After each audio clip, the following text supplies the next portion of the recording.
وہ میرے جیسا آدمی کبھی رو بھی پڑے نا تو آنسو بھی بکتے ہیں سوشل میڈیا پہ. وہ کہتے پیر صاحب محفل میں رو پڑے, اب اس پر فوکس کرو. وہ رونے دو یار, پیر کو کوئی بخشش کرا لینے دو اپنی, اس سے کیمرہ ہٹاؤ, کوئی 4 گناہ معاف ہو جائیں. لیکن وہ چونکہ کوئی انوکھی بات کرنی ہوتی ہے نا, جس سے ذرا تھوڑا زیادہ دیکھا جائے اور کھول کے سنا جائے. اور یہ بڑا خطرناک رویہ ہے آج کل جو سوشل میڈیا کا رویہ ہے. اور بہت سارے لوگ ایسے ہیں جو بیچارے کیمروں کے باہر زندہ ہی نہیں, کیمروں کے اندر زندہ ہیں. وہ بار بار نکال کے اپنی فوٹو ہی دیکھ رہے ہوتے ہیں کہ میں کہاں تک پہنچ گیا ہوں. خدا مجھے ایسی خدائی نہ دے کہ اپنے سوا کچھ دکھائی نہ دے. بچے انسان ایسے کام سے کہ اسے بس سارا دن بیچارہ اپنے آپ کو دیکھتا رہتا ہے, اسے سمجھ نہیں آ رہی. نبی پاک علیہ السلام کی محبت وہ تو بندے کو سوار دیتی ہے. کبھی کبھی سن لیتا ہوں نا باتیں, زیادہ محافل میں تو جا نہیں پاتا, سن لیتا ہوں. کہندے اج میں محفل لٹ کے لین دی. میں کہ کرما لیا محفل لٹی دیے کہ محفل نو کچھ دئی دے.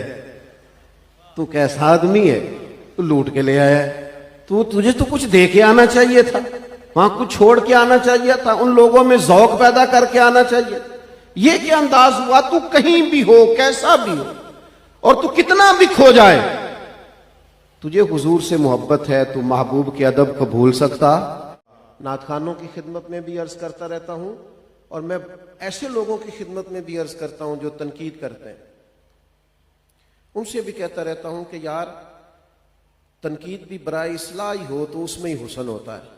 اگر وہ تنقید برائے تنقید ہو اور نفرت کا, ایک جگہ ہم اسی طرح محفل میں حاضر تھے تو ایک صاحب نے بڑا ہی خوبصورت کلام پڑھا, میں اگر تیرا نہ ہوتا سگے دنیا ہوتا, تیری نسبت نے سوارا میرا. تو کچھ کیفیت بن گئی, ماحول میں کچھ رنگ بن گیا.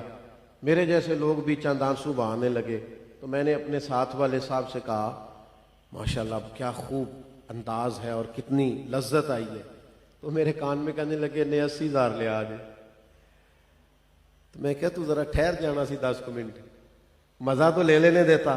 اور پھر میں نے اسے کہا جتنا مزہ آیا ہے نا اس کی بات کا, 80,000 تھوڑا ہے. جو ذائقہ آج نصیب ہوا ہے نا, آپ کچھ اور بھی تو رنگ دیکھیں نا چیزوں کا, تصویر کا دوسرا رخ بھی تو دیکھیں نا. آپ ہمیشہ تنقید کو کسی اور پہلو میں تو نہ لیں. میں نے کہا یہ کم ہے بھائی, جتنا ذوق آیا ہے اور جس سنجیدگی سے انہوں نے پڑھا ہے. تو میرے عزیزو, حضور کی محبت کے ذائقے ہمیں کچھ تھوڑے سے اس طرح سے اپنے اوپر طاری کرنے ہوں گے کہ وہ کیفیات بنے, وہ صرف ہمارے لفظوں کا زیر و بم نہ رہے, جملوں کی ترتیب نہ رہے. وہ صرف یہ ہے کہ ہماری نعت اور کلام اور محفل پاک میں داد اور امداد کا سلسلہ نہ رہے, بلکہ اگلی نسل تک ہم وہ حسن جو ہے وہ آگے تقسیم کر جائیں. اللہ کے حضور دعا کرتا ہوں جو کہہ سکا ہوں اللہ قبول فرمائے. بات کرتے ہوئے کہیں بھول گیا ہوں تو اللہ درگزر فرمائے. ویسے میں بھائی محمود الحسن صاحب کو شوق سے سنتا ہوں. میں یہ کھڑے ہو گئے تھے تو میرا خیال تھا میں سنوں گا, لیکن پھر میرا اعلان ہو گیا تو میں حاضر ہو گیا. اب میرا واپس جانا بھی کچھ مجبوری ہے. تو یہاں بڑے خصوصی خاص پڑھنے والے لوگ ہیں, اور ویسے بھی محفل سرکار کے نام کی ہے, لوگ تو آتے بھی رہیں گے جاتے بھی. ہم شخصیات کے نہیں نظریات کے قائل ہیں. شخصیتیں آتی بھی ہیں اور جاتی بھی ہیں. اللہ تبارک و تعالی ہماری حاضری کو قبول فرمائے.